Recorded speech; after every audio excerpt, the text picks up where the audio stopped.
चक्रवाती तूफान रेमाल का असर पश्चिम बंगाल से लेकर बांग्लादेश तक देखने को मिला।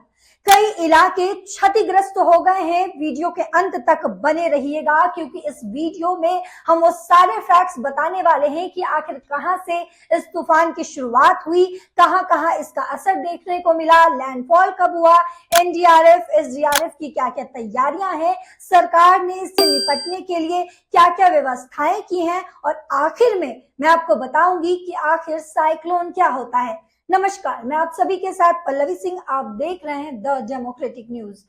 कोलकाता और उसके आसपास के इलाकों में लैंडफॉल के वक्त 135 किलोमीटर की रफ्तार से हवाएं चली। जिस तूफान का नाम आप अभी हर चैनल पर सुन रहे हैं, जिससे बड़े इलाकों में तबाही मची हुई है। अब भी कुछ इलाकों में तेज रफ्तार हवाएं चल रही है। साथ ही पश्चिम बंगाल की कई जिलों में बारिश भी हो रही है, जिससे सड़कों और निचले इलाकों में पानी जमा हो गया है। आखिर ये बहुत ही आम बात है कि पानी जमाएगा तो निचले हिस्सों के घरों में पानी जाएगा ही, और इसकी वजह से सड़क मार्ग जो है वो बाधित हो चुका है।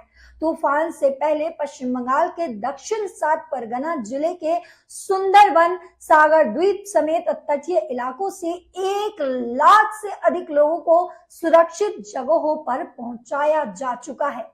साथ ही राहत और बचाव के काम में एनडीआरएफ की टीम पहले से ही लोगों को अलर्ट कर रही थी। अब ये बचाव दल प्रभावित इलाकों में जाकर मुआयना कर रहा है। इस तूफान की वजह से एहतियातन कोलकाता के दमदम एयरपोर्ट पर विमानों की आवाजाही को भी बंद करना पड़ गया। साथ ही कई जगह रेल रूट भी बाधित हुआ है।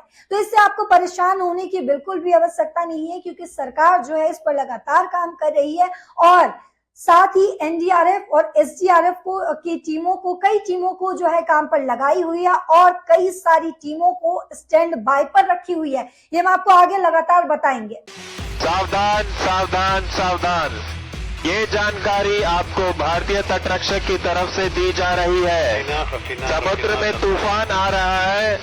आपसे अनुरोध है कि आप नजदीकी बंदरगाह की तरफ चले जाएं।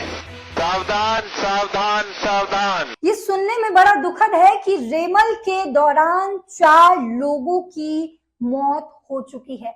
जी हाँ, एक कोलकाता में दीवार गिरने से मौत हुई, वहीं एक दक्षिण 24 परगना में पेड़ के गिरने से मौत हुई, तो 2 पूर्वी वर्धमान में बिजली के झटके से मौत हुई है। रेमल तूफान पर पीएम की भी बड़ी बैठक हुई। उससे निपटने के लिए एनडीआरएफ की 12 टीमों को तैनात किया गया है, जो मैंने आपको पहले भी बताया था। पीएमओ की ओर से जारी एक बयान में कहा गया कि 7 लोक कल्याण मार्ग स्थित अपने आवास पर हुई इस बैठक के दौरान प्रधानमंत्री ने निर्देश भी जारी किया है कि पश्चिम बंगाल में पहले से तैनात एनडीआरएफ की 12 टीमों और ओडिशा में 1 टीमों के अलावा टीमों को स्टैंड बाय पर रखा जाए। जी हाँ, जो 1 घंटे के भीतर रवाना हो सके। प्रधानमंत्री मोदी ने एक्स पर एक पोस्ट में कहा है कि चक्रवाती तूफान रेमल के मद्देनजर तैयारियों की समीक्षा की। मैं आपको ये उनका जो पोस्ट है वो भी दिखा रही हूँ। आपदा प्रबंधन, बुनियादी ढांचे और अन्य संबंधित पहलुओं का जायजा भी लिया जाए। प्रधानमंत्री ने कहा कि मैं सभी की सुरक्षा और कल्याण के लिए प्रार्थना करता हूँ। जी हाँ, पश्चिम बंगाल के आसपास जिन इलाकों में इस चक्रवात का असर दिखाई दे रहा है, मैं आपको वो बता दूं कि उसमें बीरभूम, नदिया, पूर्वी वर्धमान, बांकुड़ा, पूर्वी मेदिनीपुर, उत्तर 24 परगना, दक्षिण 24 परगना, कोलकाता, विधाननगर के अलग अलग इलाके शामिल हैं, जहां तेज बारिश और हवा शुरू हो गई है और लगातार ये चल रहा है। इसका असर ओडिशा और बिहार के भी कई इलाकों में देखने को मिल रहा है।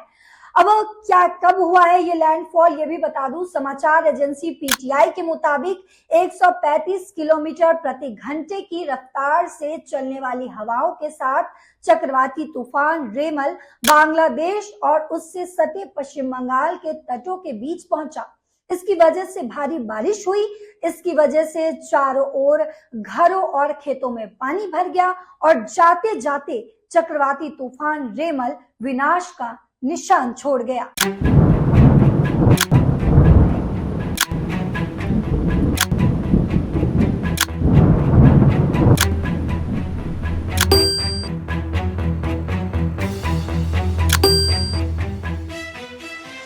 आपको बताती हूं कि रेमल शब्द कहां से आया और इसका अर्थ क्या है। दरअसल रेमल अरबी शब्द है और इसका अर्थ होता है रेत। यह नाम ओमान से मिला है।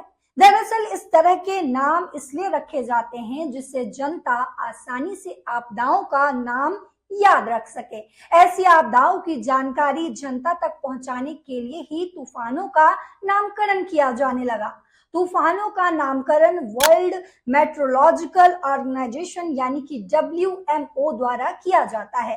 UN की इस संस्था के कुल 185 देश सदस्य हैं। साल 2000 में ओमान की राजधानी मस्कत में जब PTC की 27वीं बैठक हुई तो सभी देशों ने बंगाल की खाड़ी और अरब महासागर में उठने वाले तूफानों के नाम रखने का फैसला किया था, जिसका असर यह हुआ कि साल 2004 के बाद से तूफानों के नामकरण किए जाने लगे।